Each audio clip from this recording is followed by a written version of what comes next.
El poder nunca fue democrático. La mayoría de los hombres cree que sobrevivir es ser fuerte, que obedecer es ser virtuoso, que repetir lo aprendido es lo mismo que pensar. Pasan la vida convencidos de que deciden, pero nunca decidieron nada. Juran que son libres, pero cada paso fue escrito antes de nacer. Y aún así, juran que eligieron su propio camino. Dime, ¿hasta cuándo vas a creer en esa mentira? Existen 5 niveles de poder. La mayoría jamás pasará del primero. Vivirán obedeciendo, morirán olvidados. Confundirán rutina con propósito, sumisión con honor, supervivencia con fuerza. Pero los pocos que alcanzan el último nivel se convierten en otra cosa. No son reyes, no son gobernantes. Son los arquitectos detrás de los gobernantes. Sus voces no se oyen, pero sus decisiones moldean siglos. No aparecen en retratos, no reciben aplausos. Son sombras que mueven estructuras enteras sin dejar rastro. Esto no es un secreto para todos. Es una verdad reservada a quienes están dispuestos a cargarla, porque una vez que la escuches, ya no podrás olvidarla. No es una historia motivacional. Es un manual frío. Nivel 1. Los impotentes. Ellos no saben que lo son. Y tal vez esa sea la parte más cruel. Caminan por la vida creyendo que toman decisiones, que tienen elecciones, que moldean su propio destino, pero toda su rutina está escrita por otros. El despertador suena no porque lo decidieron, sino porque el sistema lo exige. El trabajo, el consumo, el silencio ante las injusticias, todo proviene de un guión que ya estaba listo antes incluso de que nacieran. Llevan cadenas invisibles y aún así juran estar libres. Mira a tu alrededor. ¿Cuántos repiten frases copiadas de periódicos, de escuelas, de púlpitos, como si fueran pensamientos originales? ¿Cuántos juran creer en algo, pero no podrían defender el origen de aquello en lo que creen? Así es como vive la mayoría, mezclando supervivencia con sabiduría, como si resistir fuera lo mismo que vencer. Y, mientras se convencen de que soportar el peso de la rutina es una virtud, envejecen en silencio, acumulando días sin haber osado nunca. Su miedo no es la muerte, es la responsabilidad, porque si reconocieran que no son impotentes tendrían que actuar, tendrían que elegir, y elegir exige coraje, exige abandonar excusas. Por eso inventan narrativas para justificar su propia parálisis, crean religiones que glorifican el sufrimiento, ideologías que castigan la ambición, filosofías populares que venden la dependencia como humildad. Es más fácil romantizar la debilidad que enfrentar el esfuerzo de ser fuerte. Ese es el drama del impotente. Vive sin darse cuenta de que vive para otros. Entrega su energía, su tiempo, su cuerpo, su obediencia, y a cambio recibe aplausos superficiales, pequeñas migajas de reconocimiento. Pero la verdad es brutal. Son usados, sustituidos, olvidados. Viven discretos, mueren discretos, y no dejan huellas. Sus vidas se confunden con el ruido de la multitud, disueltas en estadísticas, borradas en cuanto el cuerpo desaparece. Si miras de cerca, verás un patrón. Cuando hablan de lo que hacen, no ofrecen razones, solo justificaciones automáticas. Porque tengo que, porque es así, porque la vida es de este modo. Esas frases no son respuestas, son grilletes pulidos y entregados de buen grado. Es la voz de la resignación disfrazada de madurez. Pero a veces ocurre algo raro. Un instante de choque, una grieta de lucidez. El impotente, por un breve momento, ve que su resistencia no es coraje, es anestesia. Que su rutina no es elección, es sumisión. Ese destello duele porque arranca la ilusión. Es como ver la cadena por primera vez después de años creyendo estar suelto. Es en ese instante cuando surge la primera oportunidad real, la claridad. Solo que la claridad no es comodidad, exige respuesta. Y la mayoría, cuando siente ese dolor, cierra los ojos de nuevo. Corren hacia las viejas creencias, hacia las viejas excusas, hacia la vieja religión que transforma la debilidad en virtud. Pero hay quienes no retroceden. Esos pocos, cuando aceptan la revelación, perciben que soportar no es vivir, Obedecer no es ser, sobrevivir no es vencer, y una pregunta empieza a resonar en silencio, perturbando cada pensamiento. ¿Y si todo lo que creías que era fuerza no fuera más que entumecimiento? Ahora, antes de continuar, detente y haz una cosa. Si has llegado hasta aquí, es porque alguna parte de ti ya entendió que no pertenece al suelo. Que el papel que te dieron, obedecer, repetir, desaparecer, ya no sirve. Tal vez aún no sepas cuál es el siguiente paso, pero sabes, con certeza, que no vas a quedarte donde estás. Entonces escribe esto en los comentarios, solo esto. Yo elijo el poder en el silencio. No es un grito, no es para los demás, es una señal silenciosa. Escribirlo aquí, ahora, no es para mostrar fuerza, es para empezar a construirla, porque el primer acto de ascenso es el reconocimiento. El segundo es hacerlo real. Escribe. Haz visible la decisión que antes estaba escondida. Yo elijo el poder en el silencio. Es hora de despertar. El primer nivel nunca fue una prisión, sino una invitación silenciosa. Más allá de él, están aquellos que imponen, que ejecutan, que manipulan, que gobiernan, e incluso desaparecen detrás de los telones del poder. Ascender no es un privilegio, es un precio. Exige dejar de mentirte a ti mismo sobre dónde realmente estás. Porque el poder solo comienza en la claridad, y la claridad nunca nace del confort, siempre del dolor. Pero hay un riesgo oculto. Una vez que ves la verdad sobre tu propia posición, no hay marcha atrás. El olvido no es posible. El instante en que un hombre impotente percibe su propia impotencia es el instante en que se encuentra ante una encrucijada. Permanecer anestesiado o despertar. Y, si despierta, cruza la frontera que lo lleva al segundo nivel, el ejecutor.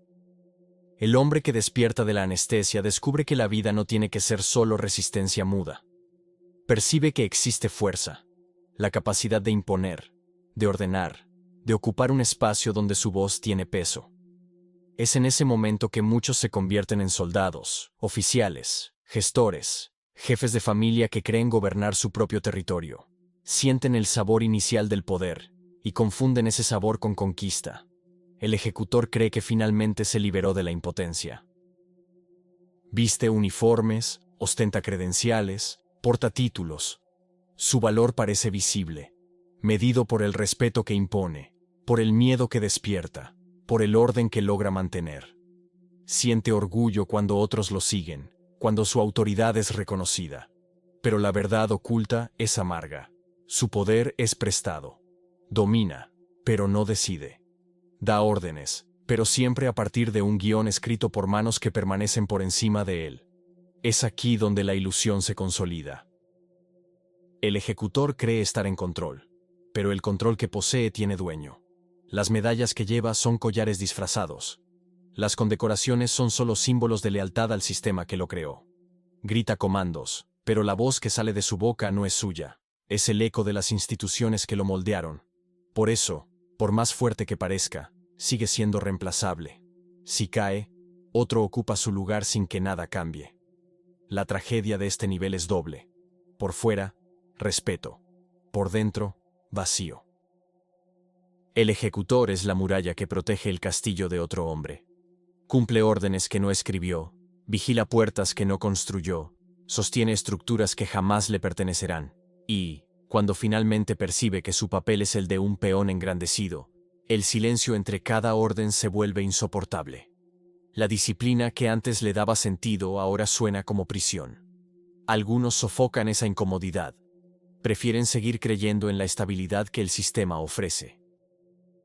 Es más fácil vivir como guardián que arriesgarse fuera de las murallas. Pero otros se atreven. Desafían el guión, cuestionan la jerarquía, deciden que obedecer no basta. Y en ese instante, descubren el precio de la rebeldía. Son marcados como desleales, peligrosos, arrogantes. El sistema castiga a quien deja de servir, porque el orden depende de la sumisión silenciosa. Por eso tantos ejecutores terminan olvidados, retirados en irrelevancia, recordados solo por las pequeñas funciones que cumplieron. Piensan que tuvieron poder, pero nunca fueron más que herramientas. El respeto que recibían se evaporó en el mismo instante en que fueron sustituidos. Lo que quedó fue un vacío profundo, el recuerdo de que pasaron toda la vida sirviendo a la maquinaria de otro. Y, aún así, en ese agotamiento existe una oportunidad. El desencanto puede transformarse en claridad. Cuando el ejecutor percibe que la autoridad que ejercía no era suya, sino un reflejo prestado, se abre una posibilidad rara, la de pensar más allá de la obediencia y de la fuerza bruta. Ese es el punto en el que algunos comienzan a ver no solo las reglas, sino la mente de quien las escribió. Pero si lo que buscas es poder real, aquel que se siente en el silencio, que dobla la realidad sin necesidad de alzar la voz, entonces el segundo nivel no es el destino. Es solo el comienzo de la visión.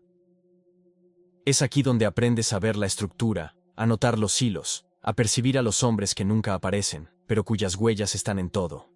Si tienes el coraje de cuestionar, si ya sientes el vacío escondido detrás del aplauso, si ya percibes que obediencia y poder son cosas diferentes, entonces estás listo. Listo para atravesar. El próximo nivel es aquel que el ejecutor teme. No puede ser controlado por gritos ni por insignias. Se mueve en las sombras y comanda en susurros. Es el territorio del estratega, donde obedecer ya no basta y mandar no es suficiente. El tercer nivel es el del estratega. El hombre que llega aquí ya no se satisface con solo obedecer, ni con dar órdenes prestadas. Aprende que el verdadero poder no está en el grito, sino en el silencio. No está en el uniforme, sino en la lectura de las intenciones. Es en este punto cuando comienza a ver a cada persona como un mapa, cada palabra como una moneda, cada gesto como un cálculo. El estratega no lucha con fuerza bruta. Juega con las mentes, aprende a observar más que a hablar, a coleccionar secretos como si fueran armas, a percibir las vulnerabilidades escondidas en la mirada ajena. Es el consejero que susurra al oído del rey, el asesor que redacta discursos para presidentes, el socio invisible que dirige una empresa entera sin aparecer nunca en la foto. Su influencia no se mide en títulos, sino en decisiones que otros creen haber tomado solos. Y esa sutileza es adictiva. El estratega experimenta la rara sensación de mover piezas humanas sin tener que tocarlas. Crea alianzas que parecen espontáneas, planta ideas que florecen en bocas ajenas, manipula narrativas enteras sin ser jamás visto como autor. Es el placer de la sombra. Estar presente en todo, pero sin nombre estampado en nada. Pero este juego cobra caro. Para manipular, es necesario seguir siendo visible, aunque discretamente. El estratega depende de la confianza, del acceso, de la proximidad al centro de poder. Eso significa vivir en alerta constante. Entra en cada sala desconfiando de todos, porque sabe que la misma lógica que usa contra los demás puede ser usada contra él. Ningún aliado es permanente, ninguna amistad es sólida, toda conexión es provisional. Su mayor habilidad lo condena a un estado de paranoia interminable. El estratega gana debates, pero pierde noches de sueño. Conquista e influencia, pero paga con autenticidad. Con el tiempo, las máscaras que viste se convierten en su propia piel. Ya no sabe quién era antes de convertirse en jugador. Su identidad se disuelve en las estrategias que crea. Cuanto más genial se vuelve, más lejos queda de sí mismo. Y, en el fondo, lo sabe. Su caída no vendrá de la debilidad, sino de la revelación. Porque, si le arrancan la máscara, todo el castillo se derrumba de una sola vez. Aún así, el mundo necesita a estos hombres. Son ellos quienes moldean culturas, quienes cambian el rumbo de las empresas, quienes desvían imperios enteros con una frase susurrada en el oído correcto. Pero el precio de ser visto como manipulador es inevitable. Tarde o temprano, serán temidos, envidiados, traicionados. Rara vez mueren como líderes. Casi siempre terminan como culpables convenientes, sacrificados para que otros mantengan el prestigio. Y aún así, existe una salida. Un punto en el que el estratega puede abandonar las sombras y poner el rostro en el fuego abierto del mando. El instante en que decide arriesgar no solo la influencia, sino la exposición total. Donde deja de ser el consejero y se convierte en el propio nombre que lleva la corona. Este salto es raro, porque exige matar la tentación de esconderse y enfrentar la violencia de ser visto. Y aquí surge la pregunta que atormenta a todo estratega. ¿Hasta cuándo se puede manipular sin ser devorado por el propio juego? Porque, si obedecer es prisión, y mandar es ilusión, manipular es un laberinto. Y los laberintos, tarde o temprano, aprisionan hasta al arquitecto. Pero si no te conformas con solo jugar en las sombras, si el vacío de influir sin poseer ya empieza a corroer, entonces solo queda atravesar el fuego. Porque más allá del estratega está el gobernante. Y este es el nivel donde el nombre deja de ser secreto y se convierte en ley. El cuarto nivel es el del gobernante. Aquí, el poder deja de ser susurro y pasa a ser decreto. Ya no hay espacio para máscaras discretas o juegos de bastidores. El gobernante aparece de frente, habla en su propio nombre, y cada gesto suyo se convierte en símbolo. Su voz se vuelve ley. Su rostro pasa a estar asociado a una era. No manipula desde la sombra. Moldea la realidad frente a todos. Es el presidente que redefine el destino de un país, el magnate cuya decisión mueve miles de millones, el líder espiritual cuya palabra guía multitudes. El gobernante no se esconde, no puede esconderse. Su visibilidad es tanto su fuerza como su sentencia. Porque al mismo tiempo que su imagen inspira admiración y obediencia, también se transforma en el blanco favorito de la envidia, la conspiración y la furia colectiva. El peso de estar en el trono es brutal. Cada acierto se amplifica, pero cada error se multiplica. Vive rodeado de consejeros que sonríen de frente y afilan cuchillos por detrás. Vive adorado por seguidores que, a la primera oportunidad, cambiarán devoción por odio. El gobernante entiende pronto que, si quiere durar, necesita enterrar el deseo humano de ser amado. El afecto lo vuelve vulnerable. La necesidad de aprobación lo transforma en marioneta. Solo quien endurece el alma consigue sostener el fuego constante de estar expuesto. Aquí, la psicología se convierte en supervivencia. El gobernante aprende que recompensar el silencio es más útil que premiar la adulación. Aprende a castigar la imprevisibilidad, porque el orden solo existe cuando los súbditos conocen bien los límites. Aprende a eliminar de su propia mente la carencia de reconocimiento, porque cada debilidad emocional es una puerta abierta a la manipulación. El gobernante que aún desea ser amado ya está condenado. Será manipulado por aquellos que saben usar el afecto como cadena. Pero incluso la gloria de este nivel tiene fecha de caducidad. Gobernar es un papel, no una identidad eterna. El trono puede ser arrebatado, el imperio puede derrumbarse, el prestigio puede evaporarse. La historia está llena de nombres recordados tanto por su grandeza como por su ruina. Emperadores que levantaron civilizaciones y fueron devorados por ellas, ejecutivos que comandaron corporaciones globales y cayeron en la vergüenza pública, visionarios que incendiaron generaciones y terminaron olvidados en el exilio. En el nivel del gobernante, la caída nunca es discreta. Es espectacular, visible para todos, y por eso más cruel. Y aún así, aquí es donde muchos se detienen. Porque gobernar da la ilusión de ser la cima. El hombre en el trono cree que ha llegado al final de la escalera, que no hay nada más allá. Al fin y al cabo, ¿quién podría ser más poderoso que aquel cuya palabra es ley? Pero la realidad es otra. El gobernante sigue siendo una pieza, un rayo que ilumina y atrae todas las miradas, pero que también sirve de pararrayos para fuerzas que él mismo no controla. Si en el nivel anterior el estratega se perdía en máscaras, aquí el gobernante se pierde en la visibilidad. Lleva la corona, pero no percibe que alguien, en las sombras, decide cuándo el peso de esa corona debe volverse insoportable. Pero si tú, sí, tú, ya estás de pie dentro de ese fuego, si conoces el peso de mandar y de cargar solo con las consecuencias de cada orden, si sientes la soledad del trono y aún no te has quebrado bajo ella, entonces estás cerca. Más cerca de lo que casi todos se atreverán a llegar. El nivel final no se adorna con coronas, no se apoya en tronos, no hace discursos ni decreta leyes. Es invisible, y es precisamente por eso que doblega a gobernantes, estrategas y ejecutores, a todos, desde detrás de la cortina. Este estadio no es para quien busca aplausos, es para quien busca permanencia.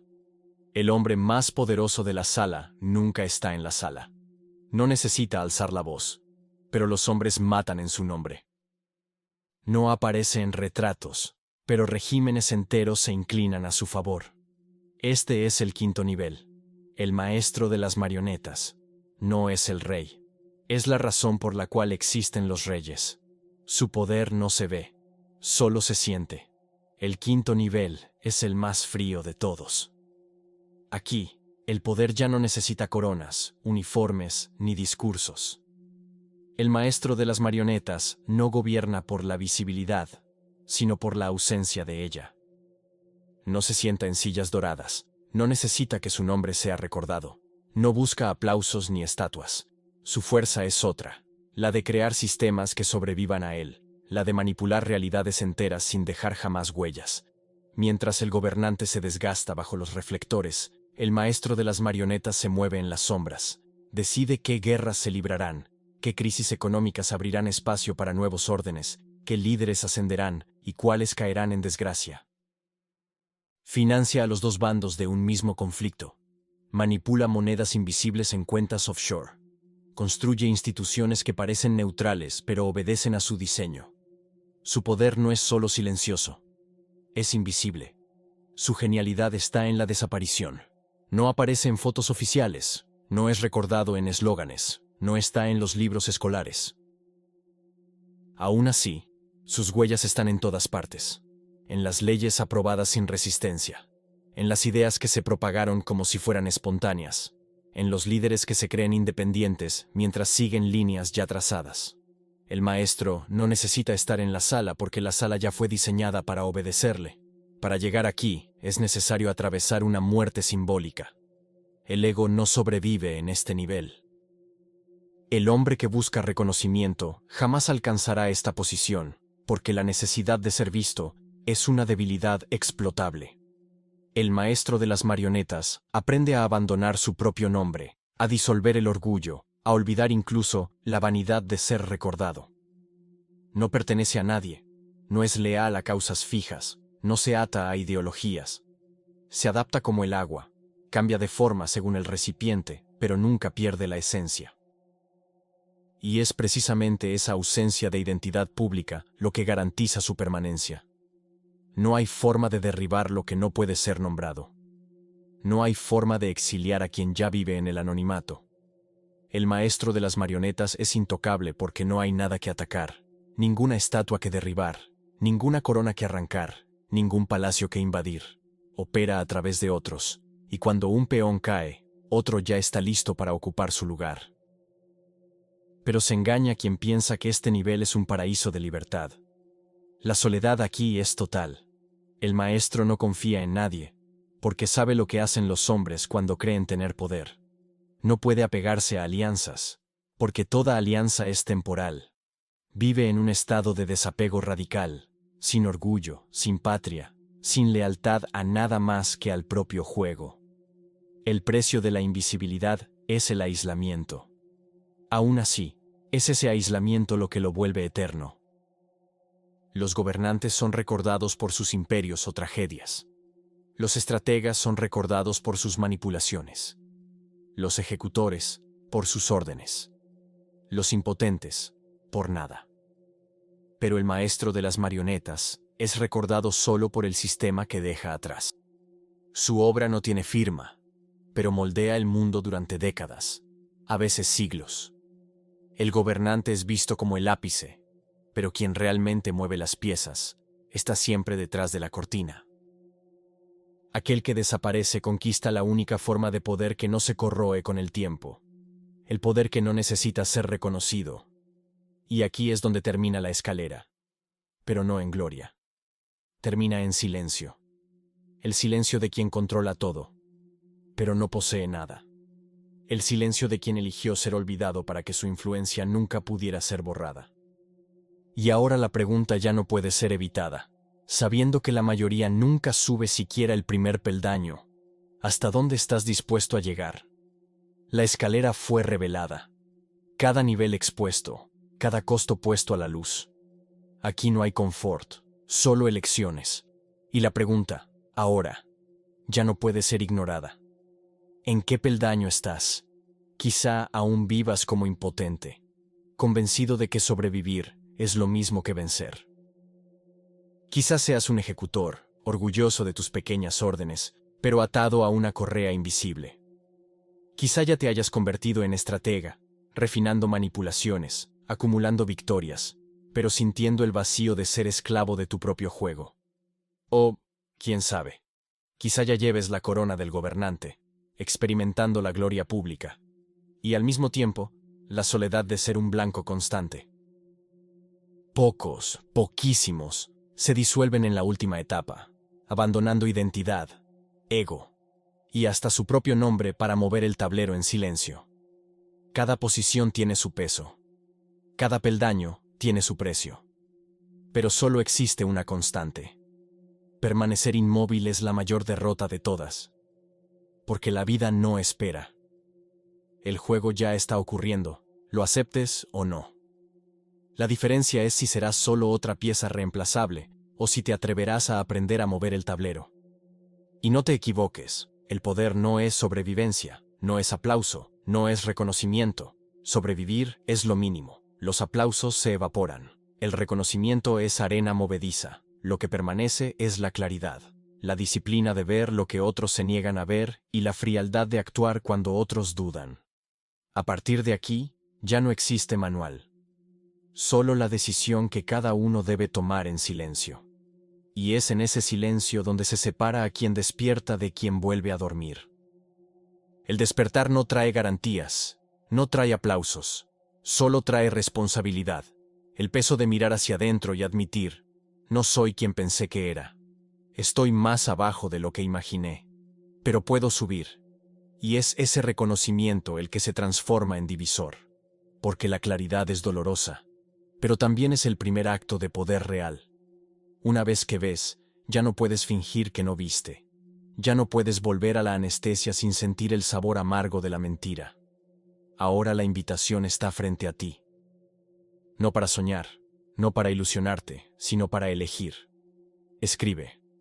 Elijo el poder en el silencio. No como una frase bonita, sino como símbolo de que entendiste. Porque escribir es marcar, es comprometerse, es asumir ante ti mismo que ya no hay vuelta atrás. El juego no espera. El tablero ya está en movimiento. La cuestión es simple. ¿Seguirás siendo solo otro peón, o finalmente aprenderás a ser quien define las reglas? El poder no es sobrevivir, no es aplauso, no es ser recordado. Es ver lo que otros no ven y tener la frialdad de actuar cuando ellos dudan. Esta decisión no puede ser delegada. Es tuya, solo tuya. Y aquí no existe neutralidad. O permaneces en la anestesia, repitiendo frases que no son tuyas, obedeciendo guiones que nunca escribiste, o eliges moverte. La elección es simple, pero nunca fácil. Escribe. Elijo el poder en el silencio. No para mí, sino para ti mismo. Porque quien escribe rompe el ciclo de la ilusión y asume, no voy a seguir viviendo como una pieza desechable. El tablero ya está en juego. Solo queda saber si seguirás siendo movido, o si aprenderás a mover. Gracias por acompañar hasta el final. Tu nueva historia comienza ahora.